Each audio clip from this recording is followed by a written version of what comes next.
Have you ever wondered if it's really necessary to wear a gold cloth to defeat a god? There is a character in Knights of the Zodiac, of legendary status, who has accomplished great feats on his journey. One of the feats of the Silver Saint is precisely to defeat and seal a god.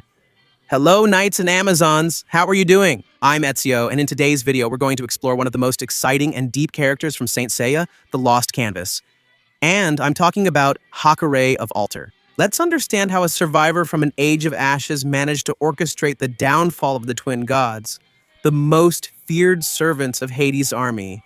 And I'll also reveal the real reason why the altar cloth is considered the most dangerous piece in Athena's entire army. Did you like the topic? So go ahead and click like, subscribe to the channel, turn on the notification bell, and let's get into this awesome video.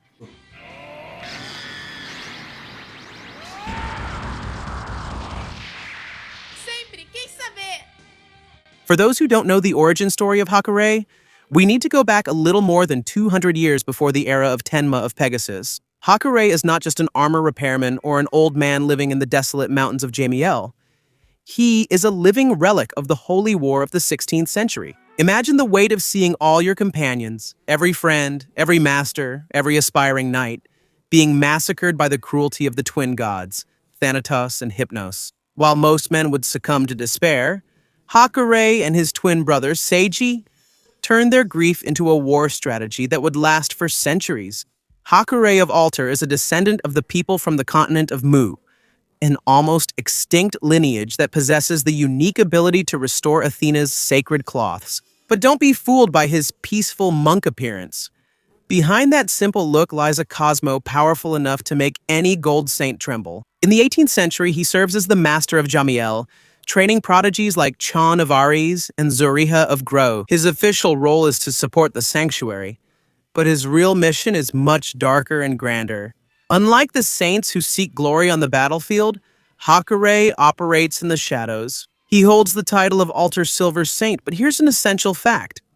He was the rightful heir to the Cancer gold cloth. But why did he refuse it? Because he believed that his brother Seiji would be a better leader for the sanctuary.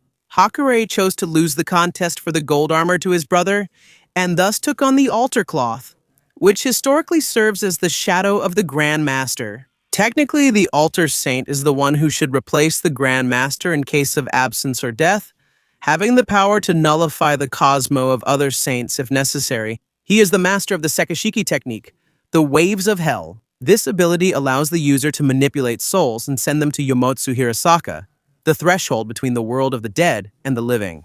Hakurei refined this to a forbidden level, creating the Sekishiki Tenryuha, the March of Spirits, a technique that doesn't just use his own Cosmo, but summons the energy of all the saints who died in past wars. It's literally Athena's army returning from the afterlife for one final strike.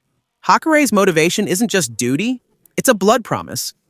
In the previous Holy War, the sanctuary was devastated. Hakurei, Seiji, and Crest of Aquarius were the only survivors. The Uvianos brothers saw Tatsumiya's face up close. Thanatos, the god of death, and Hypnos, the god of sleep. That humiliating defeat shaped Hakurei's personality. While Seiji rose to the position of Grand Master to organize the sanctuary politically, Hakurei remained in Jamiel, amassing his Cosmo for more than 200 years. Yes, you heard right. Hakurei wasn't just aging. He was performing a technique of constant energy accumulation. Every day of his life was dedicated to strengthening the seal that would imprison the gods. He is the perfect example of the archetype, of the hidden master who, when he decides to act, changes the fate of the world. To understand the magnitude of Hakurei's achievement, we need to talk about his opponent. Hypnos is not an ordinary warrior, he is a god. And unlike his brother Thanatos, who is impulsive and violent, Hypnos is calculating, elegant, and extremely cautious. He rules the world of dreams and has the power to grant eternal sleep, a technique that makes the enemy's soul sleep forever, turning their body into an empty shell. Hypnos despises unnecessary violence, preferring to defeat his opponents with the least amount of effort. He resided in a fortified cathedral, protected by barriers that prevented any knight from entering. He believed that humans were insignificant beings, whose lives were as brief as a sigh, but it was this overconfidence that set the stage for the greatest twist in the series. The moment when Hakurei decides to invade Hades' castle is one of the most iconic scenes. Without asking for permission, He crosses the enemy defenses with frightening ease. He doesn't use any armor for this. He uses Athena's blood on a sword to neutralize Hades' barrier, allowing him to maintain his full power inside enemy territory. His presence is overwhelming, not that of a mere mortal. When Hakurei finally confronts Hypnos, the dialogue between the two is filled with history. The god of sleep tries to subdue Hakurei to his will, but he finds a man who no longer fears death. Hakurei reveals his trump card. He is not there to fight an individual battle. He begins to burn his Cosmo. Thousands of points of light begin to appear around him. They are the souls of his companions who fell 200 years ago. Every knight whose life was taken by Hypnos and Thanatos was there, present in that moment. The Sekishiki Tenryuha technique is a spiritual manifestation of the pure collective will of the knights of the past. Besides the gold knights, we see silver and bronze knights present as well. Even Hakurei, who in spirit brings his altar cloth. Hypnos, for the first time in millennia, feels fear. He tries to fight back, but the spiritual pressure of generations of heroes is too much even for a god. Hakurei concentrates all that energy into a single point, forming a massive sphere of Cosmo. With a scream that echoes through the ages, he unleashes the technique, obliterating Hypnos' defense and dragging the god's soul into the sacred seal. Hakurei's victory is bittersweet. He fulfills his promise, seals the god of sleep, but the effort drains almost all of his life essence. He proves that the power of memory and sacrifice is the strongest weapon in Athena's army. However, the old master of Zion ends up meeting his end when confronting Elan and Hades. While Hakurei dealt with Hypnos, his brother Seiji, the Grand Master, had an equally suicidal mission against Thanatos. But Seiji was not alone.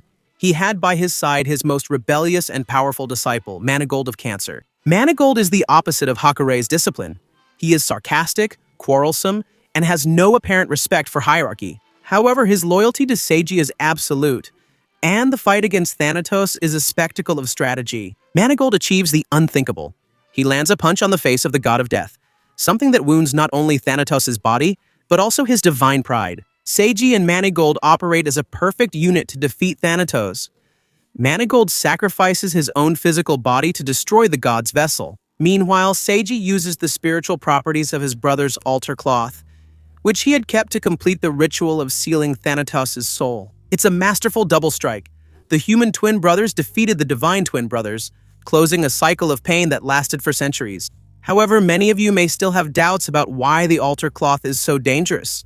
My friends, the altar cloth has a secret and ritualistic function. In the expanded canon of Saint Seiya, the Lost Canvas, the altar saint serves as the judge of the knights themselves if a gold saint becomes corrupted, or if the Grand Master loses the path of justice. The altar saint has the divine authority to strip these warriors of their Cosmo and seal their armors with a technique. Hakurei used this power against the Grand Master Ichiya, his former mentor from the Holy War of the 16th century. The story of Hakurei of Altar teaches us that power does not come from his armor, but from the depth of his conviction. He lived in the shadows, trained the new generation, and when the world needed him most, he shone brighter than any knight, defeating a god while being just a silver saint, or rather, just an elder master of Jamiel. It's the biggest slap in the face that the divine hierarchy has ever received in the work of Saint Seiya, an epic moment created by the author Shiori Chirogi in The Lost Canvas. Hakurei didn't fight for medals or recognition. He fought for those who could no longer fight. And that's why he is, without a doubt, one of the most incredible characters in The Lost Canvas. So, what did you think of Master Hakurei's overwhelming power? Do you think any gold saint from the classic era could do what he did? Leave your opinion in the comments. And of course, thank you for watching this video until the end. See you next time. Burn your Cosmo to infinity.